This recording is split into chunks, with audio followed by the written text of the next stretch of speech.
Welcome to the Real Estate Investing Morning Show with your hosts, Wayne and Gabby.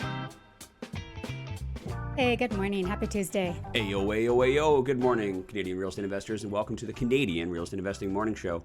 On today's show, we're going to be talking all about, well, what every landlord and investor is talking about in Canada right now. I can't fill my vacancies. Do they all sound like that too? Yeah, well, they sound desperate. No, it's no surprise that real estate investors and landlords are struggling across Canada right now. We got far less people moving in. We got far more supply of real estate rental units. Mm-hmm. And what that's causing is a difficulty to be able to fill your vacancies. So what do? How do you resolve this problem? I mean, the first thing you should think about is lowering. The first thing we got to do is lower those rents. Oh, hell yeah. They're just too high. Mm-hmm. We got to get these people in here because these things, this unit's been sitting empty for way too long. But, is that the right approach to it?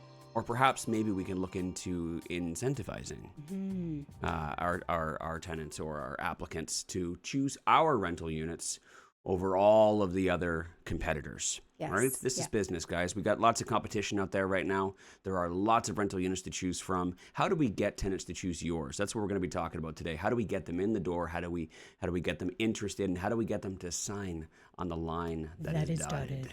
All right. So that's what we're going to be getting into today. I think that this is great because I think when people think of incentives, like automatically they're like, okay, how much do I need to lower my rent by? So their brain just automatically goes there. It's like, okay, I haven't found a tenant yet. How much should I lower my rent by? So this is going to give you guys some tools, I think, which is awesome. Yep, you betcha. And some tools that we haven't really used much for a very long time. That is the interesting thing about this is that I think that many Canadian real estate investors haven't had to use incentives or haven't had to consider lowering their rents in a very long time, depending on the market that you're in. Obviously, every market's different. Yes. Yeah. But, this isn't something that we've had to talk about on the podcast. Yeah. We did a little since bit. We started the podcast. Yeah, we talked about it a little bit when we saw things shifting, but I think there's a very, very small handful of people who have tested out incentives, but it hasn't become a norm, that's for sure. There are real estate investors here that have never, ever had to deal with a situation like this. Yeah. They've never been in a rental market like this before. And if you've only had sunny days and rain and sunshine, throughout your whole real estate investment journey, you've only ever seen real estate prices go up. You've only ever seen rental rates go up. And suddenly you're experiencing this now. It could be extremely discouraging and scary. And I'm seeing a lot of comments online of people saying that it's time to sell the properties. No, get out, guys. It's not good anymore. Get out. Don't play around with this stuff. Get out before it's too late, because everybody else is going to be getting out. I'm seeing a lot of this stuff right now. Now, in all fairness, those people are stupid. And they should get out. They should get out because this isn't right for them. But I don't want you guys to get scared into thinking that you need to get out or that you need to drop your rents immediately in order to fill these vacancies, because this is just a terrible time. This is just a natural cycle. Mm-hmm. There's let's talk about caterpillars. What are those caterpillars that are infesting Alberta called? Like tent caterpillars or something? I would really, it is tent. I know that. Tent, yes. The tent caterpillars.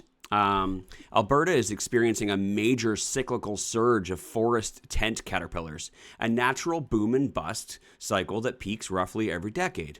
The caterpillars have stripped leaves across large areas, including at central Alberta hotspots like Pigeon Lake Provincial Park and the city of Red Deer. Edmonton's experiencing it too. We're hearing about our Leduc residents. Leduc tenants are complaining about the trees, all the bark is all getting eaten off and things like that. This is what you came to the podcast for, right? We're going to talk about tent caterpillars. But this is kind of the same thing, is it not? They go away for about a decade and then it comes back. It's a natural cycle. It's a natural cycle of things, right? It's good. It's good for the environment. I apparently. thought you were going to talk about like the cycle of like a caterpillar like turning into a butterfly. No. And then you're No. like tent caterpillars. No. They come and go every decade. No, this is something that's very topical for Alberta, residents right now, because this is something that they're experiencing. And I just want you guys to know, very much like the tent caterpillar cycle, real estate rental market does the exact same thing. What'll happen is you'll have some really, really good times, right? And then the no government, tent caterpillars. yeah, and then either the government or something will come into play, and what they'll try and do is try and balance it out, because the rents were going up way too much on our rental properties. I mean, we've been in the last 4 years, we've seen rents go up anywhere from 20 to 50%, depending on the property type in the area and the market. 20 to 50%. That's crazy. So they've been going up at a rate that is simply not sustainable for tenants. Yeah. They can't go up any further. So something had to be done. Something had to be done in order to make sure that we can create more affordability is created for tenants, and also more supply is created so that way they have more to choose from, so they're not paying more than what they were before, more than what they can afford, and having to settle for whatever is available, right? Yeah. They were talking about homelessness. They were talking about, people having to, not having enough money for food and paying their bills because rent and housing prices, rental prices were too high. So the government steps in, government does something about it. And then now we're heading in a completely different direction. Now we have more rental stock than we need. Yeah. Tenants have more options than ever. And suddenly landlords are the ones like, whoa, whoa, whoa, whoa, whoa, whoa, whoa, whoa, whoa. What about me? I can't afford this. Yeah. I bought this rental property. I got bills to pay. Yeah. So they're trying to like pay their bills because they bought all these rental properties thinking it was a good idea. And now the tenants are holding all the cards. See what I mean? It's cyclical. But what's going to happen is that eventually we'll stop building more rental supply, and people will start, and naturally the rental, the overstock that we have will naturally get absorbed. Mm-hmm. And then suddenly they'll kind of open the gates again, and then more immigration will come in, and then we'll kind of take our eye off the ball and off of building for a little while, and we'll think that everything's okay, and then suddenly we won't have enough anymore, and then suddenly everyone's going to look around and be like, okay, we need, whoa, wait a second, we don't have enough rental housing again, and then rents will go up, and then we'll do something about it. See, it's always, we're always in a very reactive nature. Yeah.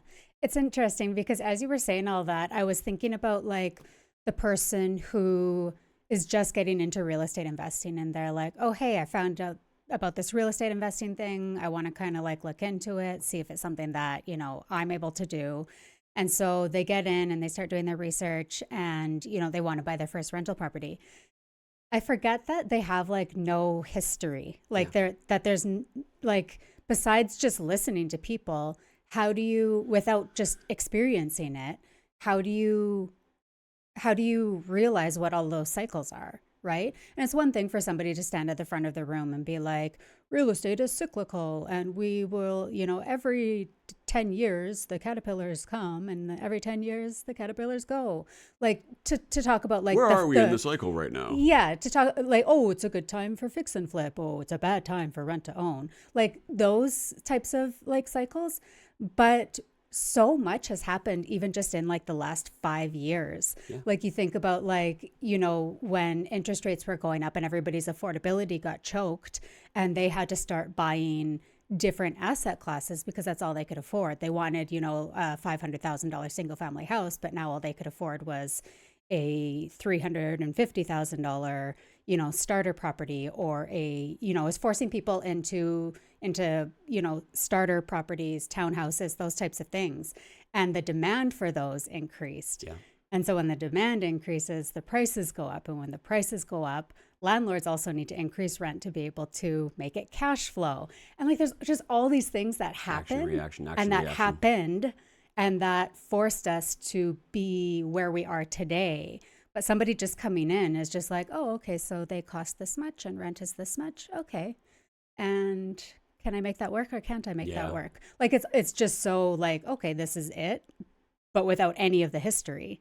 So I was just trying to, like, as you were talking, put myself into like I'm a new investor, and like, wow, there's zero context, which can which is make it crazy. which can make it a little daunting and Yeah. discouraging, to get into real estate investing because you thought it was just, oh, I just buy a piece of real estate and it goes up in value and the tenant pays my expenses, Yeah. pays off my mortgage, which it is, but you really have to understand a lot more of, like Gabby said, the history and the trends of it.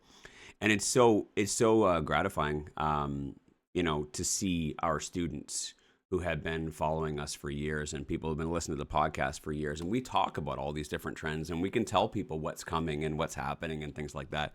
And like our students have been able to basically ride the wave Yeah. knowing what's coming. You know what I mean? Like Yeah. for the last 5 years, like you said, all of the different things that have been changing, if you know what's coming or you know what's probable, you can position yourself to buy the right properties at the right time and basically ride the wave. Yeah. And then either exit, which I don't agree with. I like to hold for the long term, but maybe not even exiting, fully, but maybe doing a cash out refinance and pulling out some of your capital. We've got students that basically that for the last 2 years, that's been the play, is that buy these specific types of properties, the cash flow, hold on to them, wait for them to go up in value, and then once it hits about this price, we're going to do a refinance, pull the money out, and then reallocate it into something else, right? But then you get to keep those cash flowing properties afterwards. This is stuff that we teach every day. It's what we're teaching our students to do, is to take advantage of this, but not just take advantage of individual opportunities, but also to be able to spot opportunities. And that's what we want to teach you guys. We want to teach you guys how to be able to spot these trends, how to understand history so that you can understand what's coming in the future. Right? If you can understand these things, you're basically, you almost turn into like a psychic. You know what I mean? Yeah. Like someone comes into your tent, and then there's Wayne. Weird. Great fortune comes in 4 years. Buy this suited property. Right? It makes it really easy, and you look like a genius. Yeah. And you want to know why? Because you are. That's Yeah. not a joke, because you are. Yeah. The fact that you guys wake up early every morning to come and join the show, the fact that you guys have been listening for 7 years, 2019 this podcast, started. You've been listening to the show for as long as you have. You know more than everybody else. And I made a very kind of I don't know, edgy is not the right word, but I made a slightly inappropriate comment yesterday where I said that most people in Canada are failing in real estate investing, and then there's like 30 people who are just absolutely killing it. And I meant that comment, and maybe I should have said that comment in private. I caught a clip of it later on the day, and I'm like, I shouldn't have said that. That's kind of rude. But it's true. It's true, and maybe I should have said it in private, but that's the truth. If you understand the strategies, you'll spot the opportunities. If you understand the strategies, you'll spot the opportunities. Yeah. Right? If you understand it. So keep on listening to the show, guys. Keep on asking good questions. Keep on thinking for yourself. I think thinking critically is, we talked a lot about it yesterday, but it comes back to that because it's all common sense. It's all like when you think back, like, when we started investing, everything was just boring and you didn't really need to think. All there was is like, okay, oil booms and oil busts. Okay, that's all you had to do. But the world is very different now, and so there's so many more considerations. But it's all common sense. It's like, oh, okay, immigration's going to go up. That means this, Yeah. and this, or oh God, the interest rates are this, so that means that's probably going to this, and this. Like, if you can just think for a minute, you can figure it out on your own. It's common sense. You just need to stop and be like, what is all of this going to mean? Yeah. Right. One thing that's very easy to understand right now is where we are. And I think that anybody can open their eyes and figure out what the state of the current rental market is in Canada. And it is, generally speaking, across Canada, if we were to take a general consensus, it is not good for most landlords and it is not good for most real estate investors. Most markets right now are experiencing far less tenants and way more rental supply, and it's causing a lot of stress and anxiety for real estate investors and landlords, which means that we're putting a lot of pressure on ourselves and a lot of pressure on our current obligations to fill our vacancies, to pay for our mortgage payments, to pay for our property taxes, etc. So how do we go about filling those vacancies and making sure that our businesses stay afloat? Well, that's what we're going to be talking about on today's show. We're going to be talking about how to incentivize our tenants or applicants to choose our rental properties, and should we, offer incentives, or should we lower the rents? We're going to get into all those topics today on today's show. First, we're going to take a quick little commercial break. Real estate investors need to treat debt differently than homeowners, and at Kirkland & Brennan Mortgage Group, we understand that. For the last 11 years, we've helped real estate investors plan and build their portfolios. We understand how to help you avoid fees, penalties, getting yourself stuck, and making sure that the deal you're doing today doesn't stop the deal you want to do tomorrow. You can reach out to Keaton, Keaton, at kbmortgages.ca. Put plan in the subject line, and we'll help you build a plan and then realize it for your real estate goals. We also coordinate with the other professionals like your accountant, lawyer, realtor, and we will help you build your portfolio. So reach out. We'll do our best to help. Thanks, guys. You've got showings, lease signings, suite renos, condo board meetings, credit checks, mortgage financing, and every so often the tenant clogs the sink because they shoved macaroni down there. Stop. Breathe. Leave the bookkeeping to Fingo. Fingo is specialized real estate bookkeeping by real estate investors with tailored services for maximum returns. Save time. Enhance your returns. Claim the plumbing repair for that ridiculous macaroni fiasco. Book your free consultation at fingo.com. Summer. While everyone's getting distracted, this is when the market gets quiet. Not because the opportunities disappear, but because the people do. Vacations, long weekends, these are the distractions I'm talking about. And that's exactly when serious investors make their moves. At Calvin Realty, this is one of our favorite windows. Less competition, more flexibility, and sellers who are actually open to negotiating. While everyone else is stepping away, we're stepping in. If you're looking to buy right, not just buy fast, this is your edge. Calvin Realty. Opportunity doesn't take time off. And we are back. We got some upcoming events coming up in the Edmonton area. If you guys are Edmonton real estate investors, or you like cars, trains, planes, bicycles, motorcycles, any forms of transportation that can get you to Edmonton, we got some great events, in-person events coming up in the next near future. July 24th is our next event, the Edmonton Garden Suites 101. We're doing it again. We did it last Friday. Huge success. Tons of people were unable to make it because of summer obligations, summer stuff, summer boating, summer camping, etc. Graduations, etc. So we're doing it again. If you are interested in learning how to get the highest and best use out of your residential properties in Edmonton, how to build single unit or multi-unit garden suites in Edmonton to increase your profitability and your cash flow, head to reimasters.ca/Edmonton Garden Suites 101, or just go to reimasters.ca. It's in the events tab.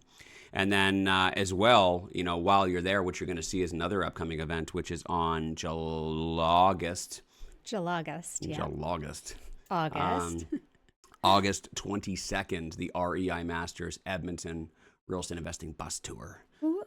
That is another really exciting event that's coming up.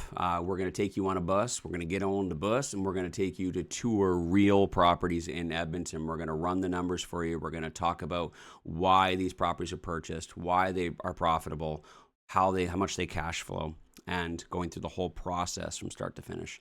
So that way you understand how to actually go and buy good cash flowing rental properties. We held one back in May, if I recall, and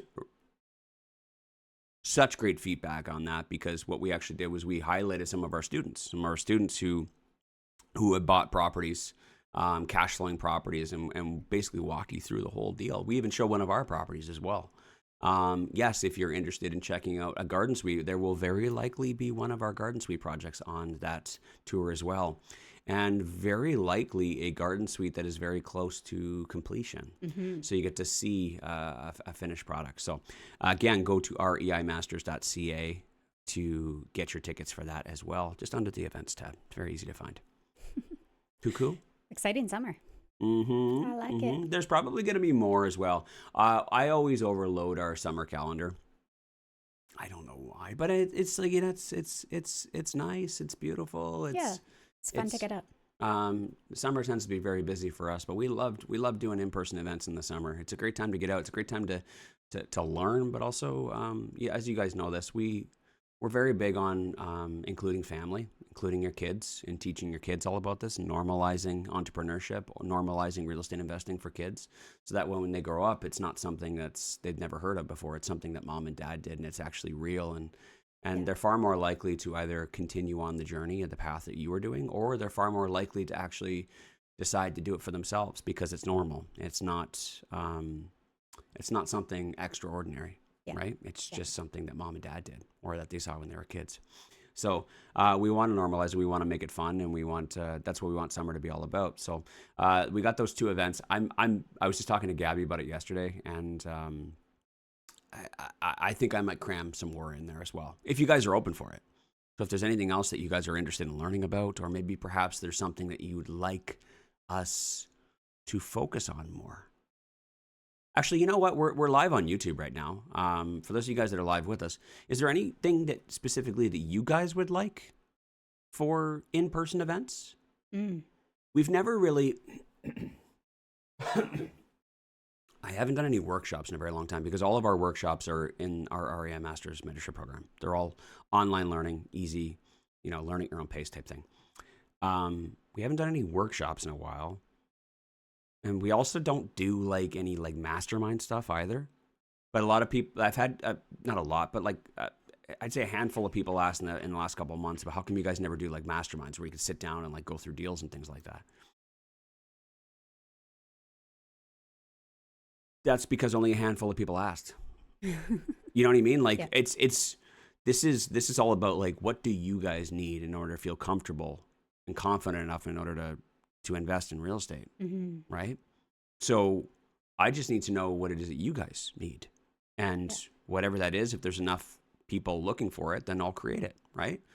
If that's what it takes in order to get people to take action, I'm here for it, right? I see in the comments, what is that, Carmen? Yeah. What Carmen wants is for us to move the bus tour to Sunday instead of Saturday. Any particular reason? I'm guessing she's not available on Saturday. Well, a lot of people aren't available on Sundays because they go to church. Yeah, that's the main reason why we don't do Sundays. Yeah. It's and we already have. We don't want to double book Jesus. We don't want to compete with Jesus. And we're going to lose that one. Yeah. And we've also had, I would say, not 50%, maybe 35, maybe 40% of tickets are already sold. Yeah. So we can't change the date on everybody who's already bought tickets. We haven't even really done any advertising really at all. And I know that those events, they fill up quickly. We only do 1 bus. We're not filling 2 buses or 3 buses because we want to keep it small and intimate, so that way everybody can get their questions answered. And that's what it's all about. This isn't for profitability. This is for people to be able to get what they paid for, right? So that they can actually go and take action. Nobody slips through the cracks around here.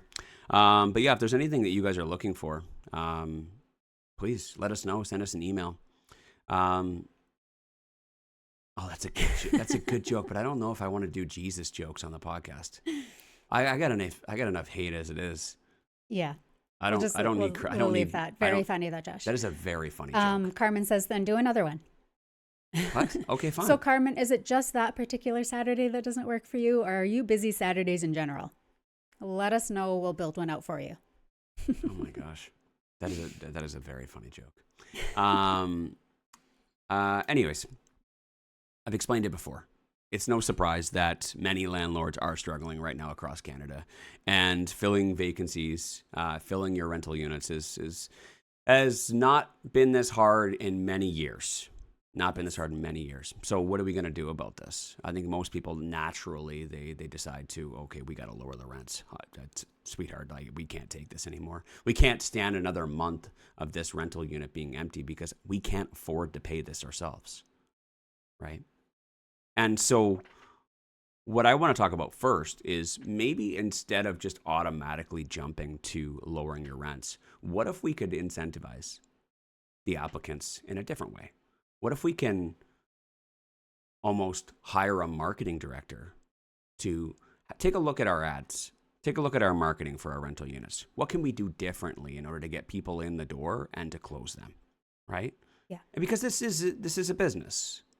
And when you put a rental listing up, that is your marketing. That's your marketing material. You're trying to get people in the door to look at it and then to close them, right? We need to get them in the door first in order to close them, in order to get them to the sales reps or the sales department. So how do we get people in the door? In an oversaturated rental market, an oversaturated marketplace of listings. And in a lot of markets, a lot of the listings all look the same. Mm-hmm. And let me provide a comparison for you guys. Something that's a little more relatable. When you go on Amazon and you want to buy a cell phone holder, look at this beautiful cell phone holder. Wow. Look at that. That's a beautiful cell phone holder right there. I want you to buy my cell phone holder. You go on Amazon and you see that there is probably 50 other options, and they all have weird names, right? One's called, I'm busy right now. I want to hold it in front of me because you can't even see it in front of you. Because it's, okay. They all have like weird names because they're all made in China.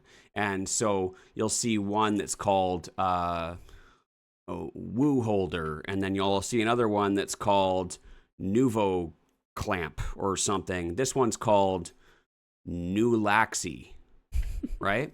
But why choose this one? Why did I choose New Laxi over Woofo or this is terrible. I need better names before I accidentally become offensive. It's legit though. It is. Like, go on Amazon right now. Actually, I want you to go on Amazon right now, and I want you to type in cell phone holder, Gabby. Or if you got to go faster because I'm already halfway there. You know what? I'm going to do it. This is a fun exercise. And I know I'm way off track, but I've got lots of time. Don't worry. Cell phone holder. Cell phone stand. Okay, let's go over some of these names. Oh, wow. Right at the top, sponsored, New Laxi. That might have been the reason why I bought it. It was right at the top. Then I got Lamical. Then I got Ugreen. Amaton. What? Amaton. Anifrim. What else we got here? Flight Flap. Lamical. Cooper. Nozawawa. Nozawawa. Anxri. Ceecisa. Ceecisa.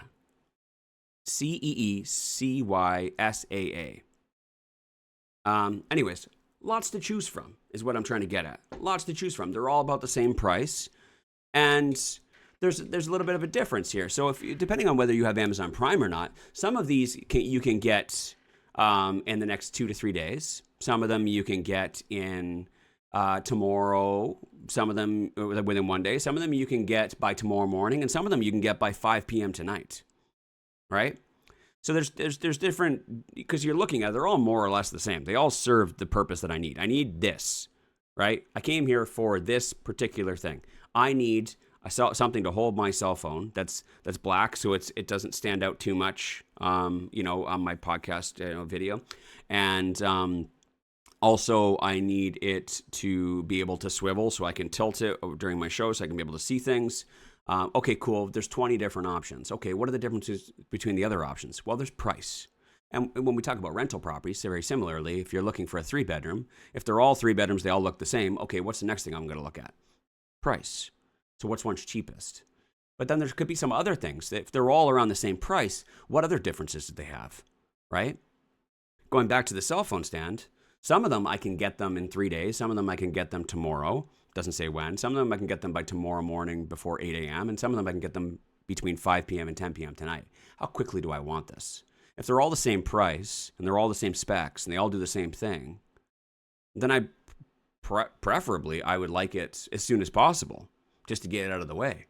Why would I wait until 3 days from now when I can get it tonight between 5 and 10, right? That works for me, right? So very similarly, when you're thinking about rental properties, if you have a 3-bedroom and it's very similar to everyone else and it's all the same price, how do you stand out? How do you attract people?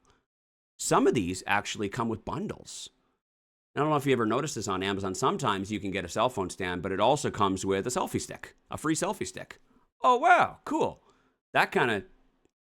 incentive. I've always wanted a selfie stick. I love going, into public places and going like this. Right? That sounds cool. That's an incentive, right? That's if all things are equal, I'll take the one that comes with free stuff, right? And that's a way to get people in the door. That's a way to get people in and probably purchase your product. I might even purchase the one with the selfie stick, even though I don't get it till tomorrow and I don't know when. Because I don't really need it right now anyway. It's not a big deal. But if I get a selfie stick, that's pretty cool, right? You might even be able to compete with people who have a better product, a better offering, because of the fact that you incentivized it.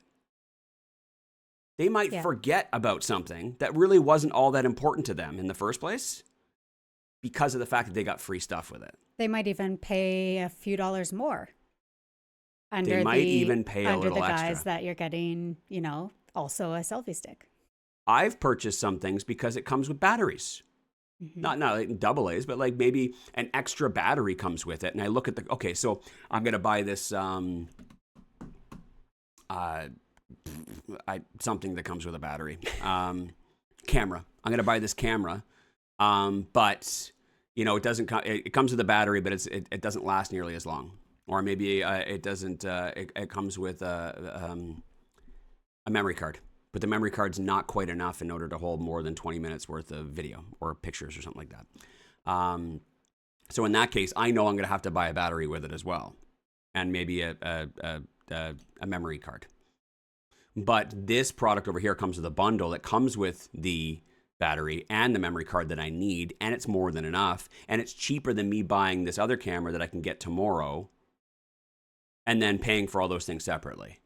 And bundling it might actually incentivize me to actually go with this other product instead and wait an extra day or wait 2 days or maybe even pay a little bit more just for the convenience of it.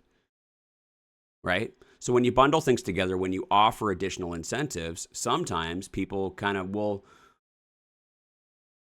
choose your product or offering over something else that is probably more ideal because of the fact that they feel like they're getting a deal for them specifically. And so how do you know what incentives are right to offer? Well, my friends, you have to begin with the end in mind. You have to know who it is that you're trying to attract. What's your tenant profile? What's your tenant profile for your property? We've talked about this a lot, right? Yeah. And so I know what my tenant profile is for each of my properties, right, Gab?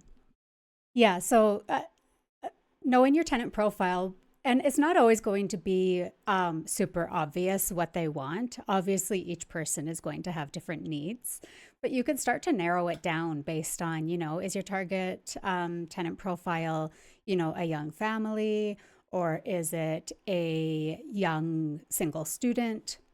Is it a couple? Understanding where they are in life can really help you determine what might incentivize them to want to pick your unit. Yeah. Let's try to think of a few examples, Wayne, of let's say it was like a 1-bedroom basement suite and we were trying to target like a young student on their own for their first time. Okay. So map this out for me again. We have a 1-bedroom basement suite. So a suite in a basement. Yeah. 1 bedroom. And it's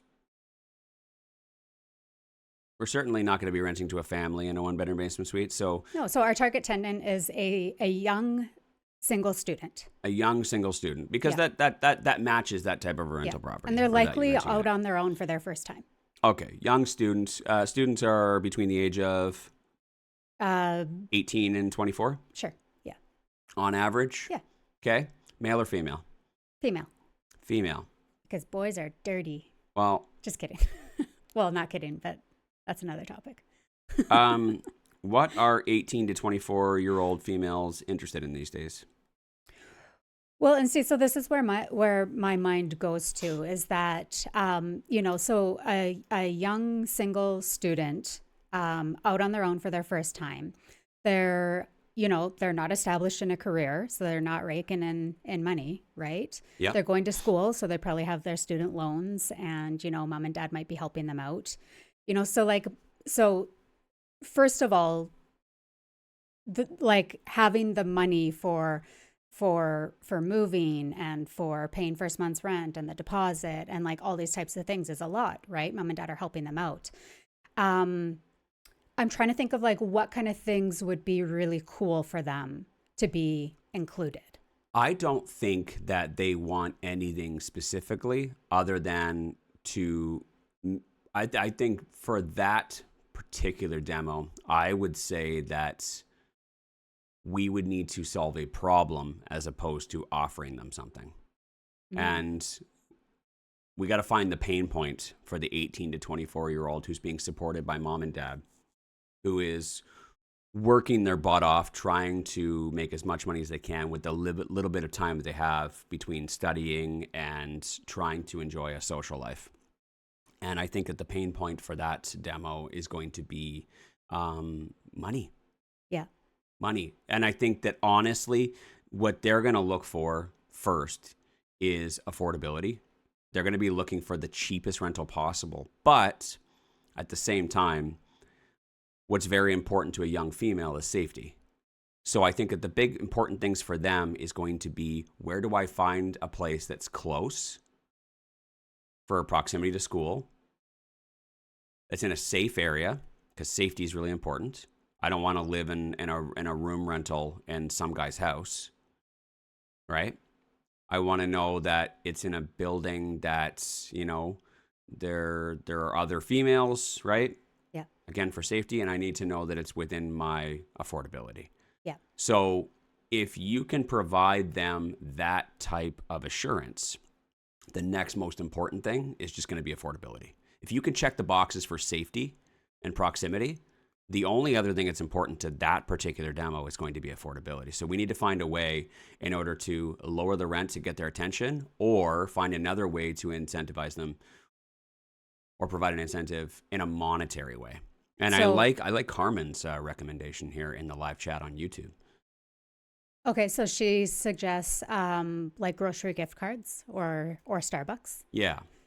The one that the one that's sticking out for me for this type of situation is, what about like free internet for 12 months? That might be beneficial, yeah. You know what I mean? Because you could lower the rent, or what if internet was included and that wasn't an additional expense that they had to pay each month? I think and I like your idea, but I think that honestly, that does provide some form of relief. Mm-hmm. That provides relief of about $40 or $50 a month. Right. And we can talk about the actual value of it. But that right there, I like Carmen's over more than yours. No offense. That's okay. No, and I think that you just kind of brushed over it very quickly. But I honestly, that's monetary right there. Yes. That is actually, there's a dollar amount on that. That's not a grocery gift card that doesn't say something on it. That's a grocery gift card that says $200. Yeah. It's almost the exact same thing as giving them money. Yeah. Wait a second. If I go with this rental property, I get $200. Or $500. Or $500, depending on how much it is. I mean, that's same thing with a Starbucks gift card, only if it applies to them. If this was, for Canadian Tire, this girl is not going to be interested in this. Unless, of course, she gets her groceries from Canadian Tire. But what about like Walmart, where she could buy her toiletries, she could buy her groceries, she can buy clothes. But it's as good as cash is what I'm saying. Yeah. If it's in a place that they're actually going to be going to, that is as good as cash. And I like the idea of free internet, but free internet, they sometimes, like, when you see free internet, it's not like cash. You know what I mean? Or like free parking, or, free garage, or, I see free garage rental as well. But that one, again, like, I think that people would rather appreciate $200 than finding out that they got $200 off. You know what I mean? Cash money. Cash or a lower rent, I think has a way bigger impact on someone, in my opinion. So personally, I like the idea for this particular person. Cash money just makes sense, right?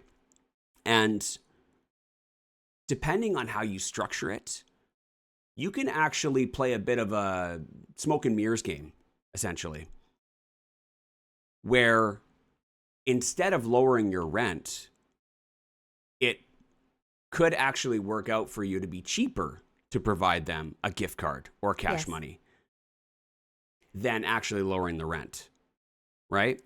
Yeah, it all comes down to math. At the end of the day, like, you can really break this down to what does the math come out to.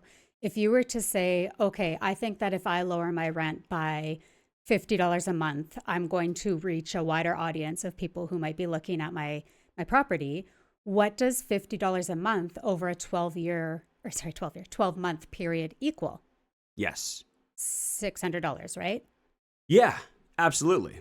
And I really want to slow that down so people understand that. Just because if you are going to lower your rent, you have to understand what that means for your business, right? Because you really need to understand how that's going to affect your profits. If you lower it by $50, that means that you are going to be making $600 less this year. Okay? $600 less profit. What Gabby's saying is that if you were to offer a gift card instead, and say you offered a $500 Walmart gift card, what costs you more money? $50 a month of lower rent or a $500 Walmart gift card one time? Cost you more to lower the rent. It costs you more to lower the rent. By Exactly. $100 at the end of the year. Yeah. 600, 500. 100 more. Sorry. Yeah. It was what? $600 to lower the rent, or it was $500 to buy the card. Okay. Yeah. Yeah. Exactly. Sorry. I thought you said that. And by the way, lowering your rent by $50 a month isn't that substantial of a rent decrease. You're probably not going to reach that much more of a tenant pool by only decreasing it by 50. Because I think that you're not standing out. Yeah. And this is the big word is impact. How much of an impact is this going to have? Think about it. If all of the other rental properties are $1,000 and you're $950, or all the other rental properties are $950 and you're $900, are you really, really standing out in a large ocean of listings? Are you really standing out? No. How much do you need to lower the rent in order to have the same level of impact in your marketing? How do you get someone to be like, wow, that is an irresistible offer? You would have to be as low as $700 in order to get someone's attention. I was going to say at least 100, but if not more than that. The difference between $950 and $850 is not that different in the optics of it. Mm-hmm. It would have to be at least $700 in order to get someone's attention and to get lots of people replying. You know what I mean? And lots of people getting out there to see it. But if yours is the same, but it offers a $500 gift card, that's significant. Yeah. And you just have to understand how people Process information. process marketing. Yeah. How are people seeing this? Yeah. Right? We talk about this stuff all the time. What's the best way to have the biggest impact so that people actually take notice of this? And if you understand how people think, you can target your marketing specifically so that way you make sure that if you are going to offer a discount, it's the least amount of discount possible so you can focus on getting the most amount of profit, right? You have a problem. The problem is that you have lots of competition. How do you compete with everybody else? How do you stand out, right? Yes. You do need to understand your demo, though. You do need to understand your tenant profile, because I'll give you another example.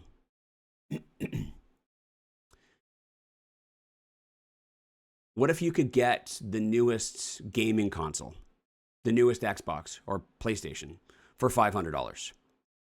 Is that PlayStation going to have as much of an impact on an 18 to 24-year-old female? Before you judge me, there are 18 to 20-year-old females who play video games. Statistically, though, it is mainly males that play video games, right? Yeah. How are we going to have the biggest impact? Now, an 18 to 24-year-old male, again, I'm being a little judgmental here, it's going to be less worried about money and more worried about whatever they're worried about at that particular time. Young males are not the most logical and rational individuals. Responsible. Or responsible. Young males will figure it out. I can speak for that because I used to be a young male, and I still consider myself to be a pretty young male. I though I am very mature, I tend to still feel like I'm in my 20s. So I get it. And I like what Carmen said in the chat here. You need the biggest carrot, Dangling right? the carrot. Right? Yeah. I really like that. Yeah.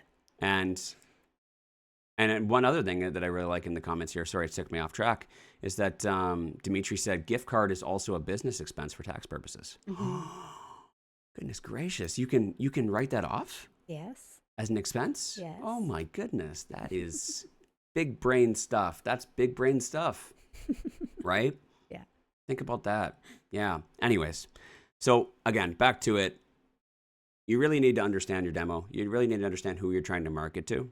So that way the discount that you're offering or the incentive that you're offering has the biggest impact. Because if you're going to offer a discount, it better serve a purpose. It better be intentional. Yeah.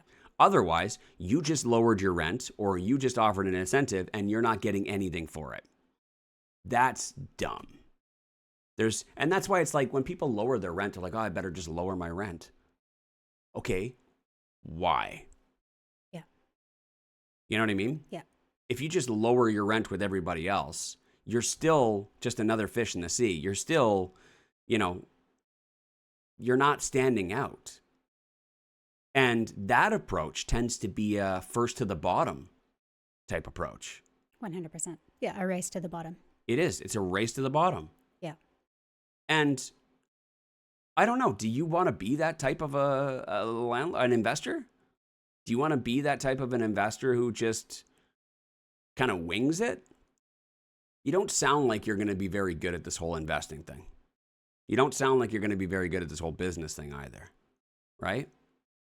This is a business. And if you don't know how to run a business, then yeah, you're probably not going to be all that good at it. You are more likely to fail. You are more likely to not get as good returns as me. So think about it. What do you want to do? Do you want to be profitable or do you want to suck? I want to be profitable. Yes! It's a simple question. It's a simple question. Now, let's talk about maybe something a little bit different. What if it were a family? Mm-hmm. Okay, let's go to a completely different tenant profile. And so we have a property, hypothetically, that is a 3-bedroom property. And we are trying to attract a family because single people don't typically rent 3-bedroom properties. Mm-hmm. Families do. People with kids, right? Of all ages, but between the ages of 1 and 18. And there's a couple. And what else is there to be said about this tenant profile? I just think different things really matter to this type of tenant. Go ahead. Well, let me ask you this. Yeah. Will a $500 Walmart gift card make the same level of impact on a family? I don't think it'll make the same level of impact, but I do think that it is something that would go, oh, you don't think so? That's nice. Why not? Because I think that, it depends on, like when I look at a family as my tenant profile, what I'm hoping for and what I'm targeting is dual income. So both parents are working. There's an affordability factor.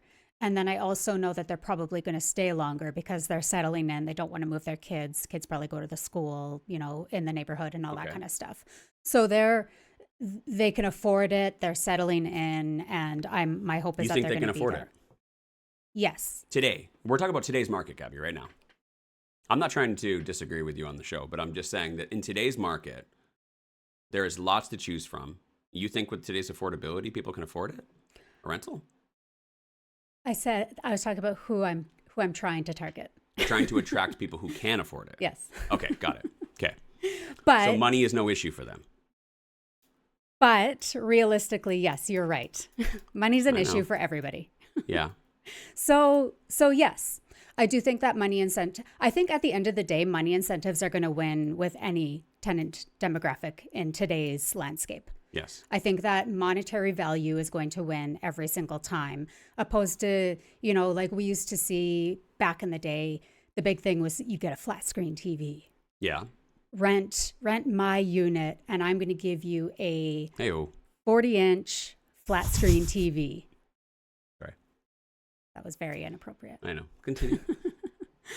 And for some reason, it worked a decade ago. People were like, ooh, a free TV. I remember back when we were renters, and so well over a decade ago, that was still what people were doing was TVs. And I remember seeing that and being like, ooh, a free TV. You know what I Yeah. mean? Like it just So that made an impact on you it at a younger age? it did. But I feel it did. Okay. Yeah. But money wasn't an issue for me. I was making pretty good money and rents were affordable. And so like, ooh, a free TV. Do you know what I mean? Yeah. Yeah. So money wasn't an issue. But we are in a very different landscape now. So a free TV, I don't think is going to get anybody's attention when everybody's hurting to be able to afford rent, right? Right. So yes, I guess now that we've gone in a big circle, Right.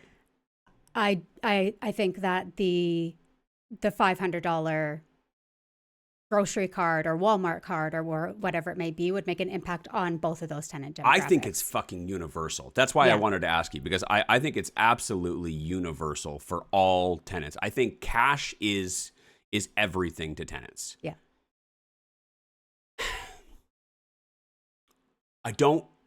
How much cash is going to have an impact though? We keep saying $500, and $500 is like, wow. And I think It's a lot of money. even 10 years ago, $500 was great. $500 today, it still has value. Do you think that $400 would have as much of an impact? Doesn't have the same ring. But it's still a lot of money. It is a lot of money, but doesn't have the same ring as an even 500. Yeah. What about $100? No, No. not at all. So $100, no. $500, absolutely. And I don't think 600, 700, 800 makes a difference, like is any better in the impact than 500. Yeah. The only difference between, like the only thing above 500 that would get someone's attention even more so would be 1,000. But I don't think that the value is there. Whereas like, I don't think that 500 compared to 1,000 would get us any more value. It would get us any more, like it would bring in twice as many people. You know what I mean? I think the 500 is enough, but 100 is not enough. So anywhere between 500 and 100, same kind of thing. Like, are we getting the same level of impact with 200, 300, 400 than we would with 500? Or do we need to do 500? You get what I'm trying to say? Yeah. It's the value you're getting for the value that you're giving. Yeah. And I think that 500 is the sweet spot. I don't think that if I put a $200 thing, $200 gift card up on, right on the first image, that it would get as much people coming to this, clicking on that ad and booking a viewing as 500 would. And I don't feel that 1,000 would get me any more than 500. So 500 is there. Anyways, but 500, that's one option. But I don't want to give $500 because frankly, I don't think that $500 is equal to about $40-something a month. Right? Can I find another way to get the same level of value and impact from that $500 gift card in some other way? Is there is there something else that I can offer that can get me the same amount of people coming to me and clicking on my ad? Because this is just so irresistible. And we talked about the Xbox a little bit earlier. Back in 2018, I believe it was Xbox One, or 2019, Xbox One came out, and nobody could get it. And I was like, yo, we should try and get an Xbox One and use that as an incentive, because that's what everybody wanted at that time, right?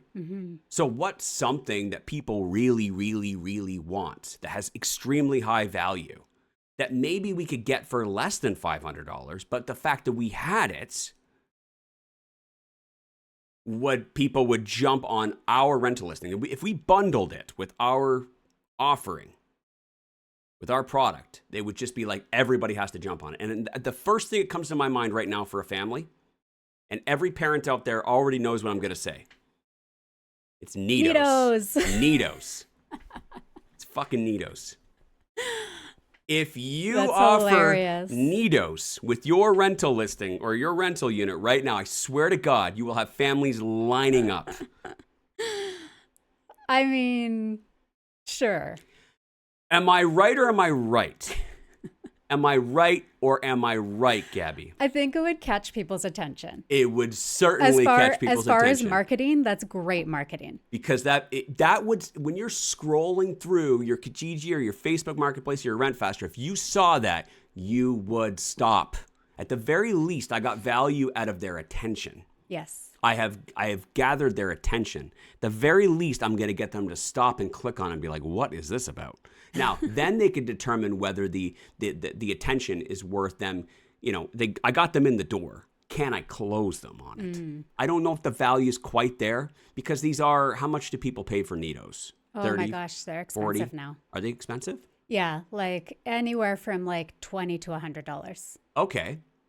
But if I found the super rare Nido, the lime green... Don't pretend to know what a rare Nido is. Norwal Nido, you know what I mean?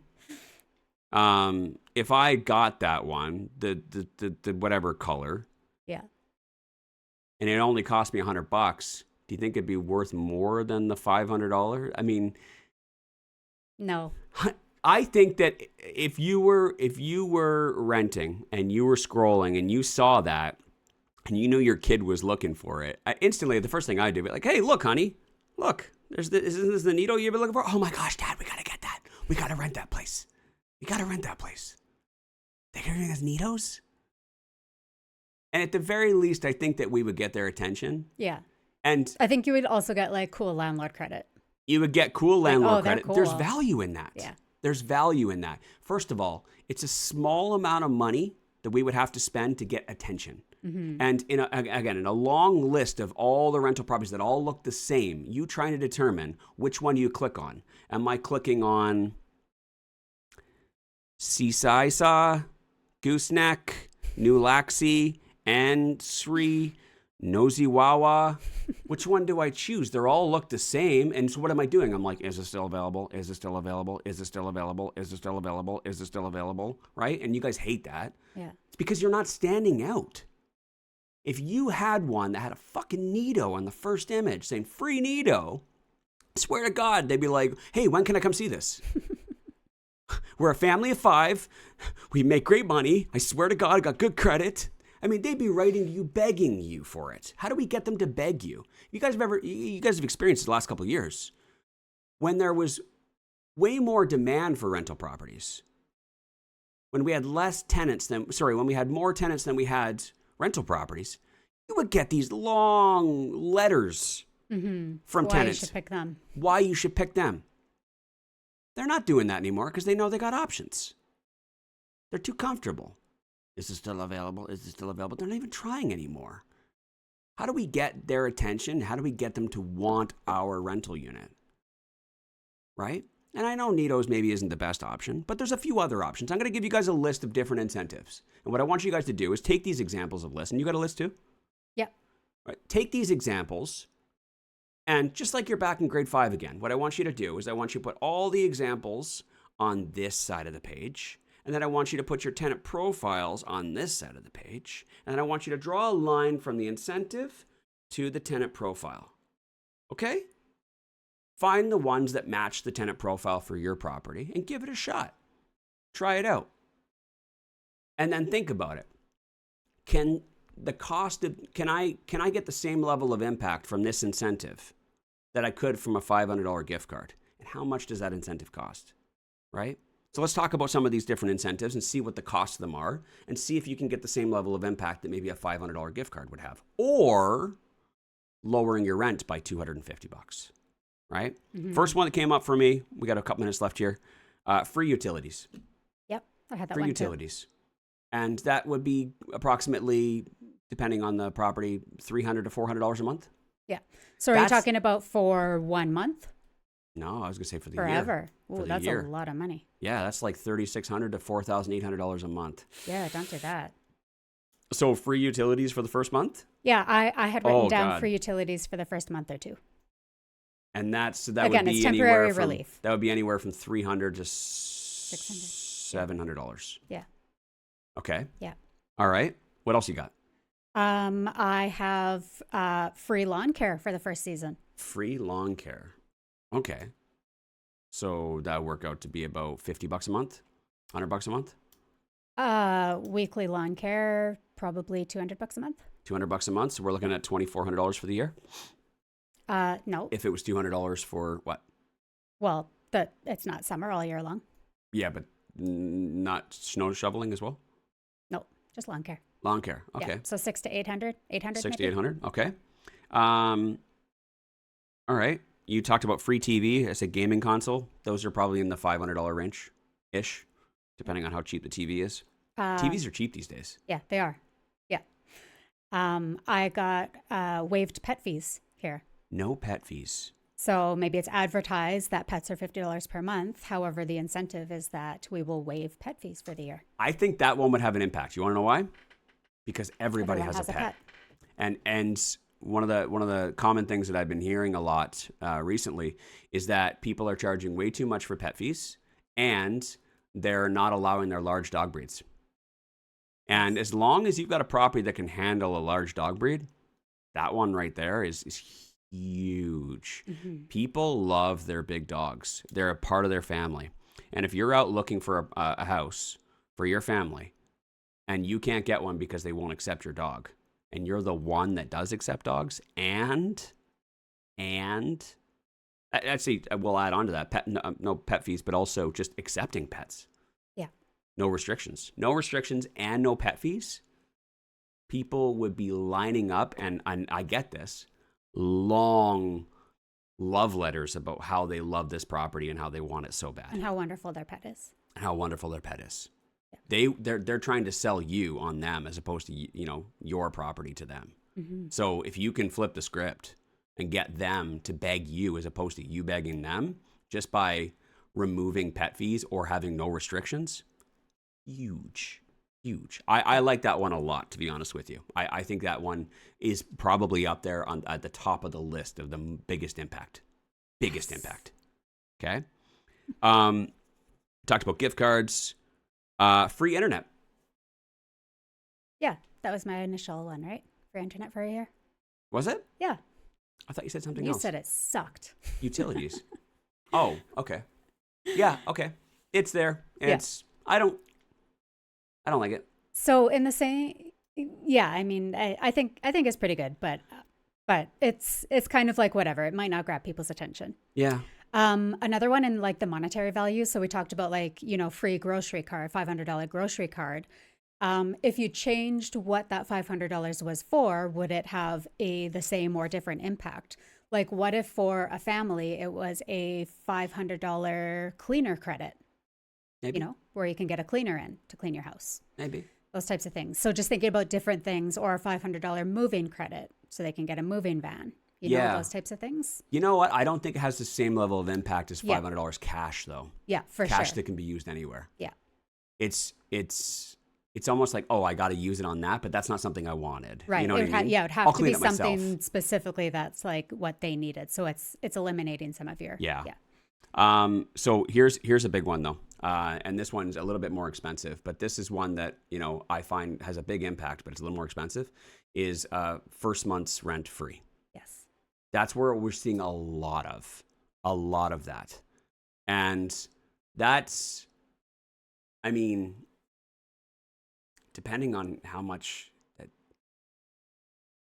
I would almost rather give $500 cash in a gift card than give them a full month's worth of rent that costs $2,000 or $1,500 or $1,000, right? But people do that a lot. You see a lot of that, and it does have a big impact. The first question that people ask, though, is which month? Right. Right? And how you structure that, whether it be the first month or the last month. Sometimes I think if you're going to do it, I would normally you'd say the first month's free, but then from a legal perspective and a protection, you don't really want to give them the first month's rent, because as soon as they move in, they don't pay. And then what happens with the second month? They don't pay. Yeah. You know what I mean? Yeah. So, but if you say it's the last month's rent, if you pay all your rent on time, then it has an effect, but it's almost like, oh, so I don't get it right now because I really need it right now. Yeah. Yeah, for sure. I was going to ask you if you feel like that's also losing its impact. Just because like everybody, it's basically every rental listing that you look at, it's like first month's rent free or one free month of rent. Like is that losing its impact? Is it better to stand out by stating that you're going to get a $500 gift card, even though the value is lower? It's how people are perceiving it, right? I think that it's losing its value a little bit because everybody's doing it. But you want to know something that I think it has an even bigger impact, and I'll explain to you why. We got to wrap up the show. Is no security deposit. Ooh. Now, Danger. hear me out. Dangerous, yes, but hear me out. The level of impact that would have. Because what's one of the biggest pain points for someone right now looking for a rental property? Coming up with rent and deposit. Coming up with rent and deposit. And not getting their previous deposit back until after they've moved. Exactly. Because that's a tremendous pain point for a lot of people because they don't have first month's rent available, right? I don't have it till next week.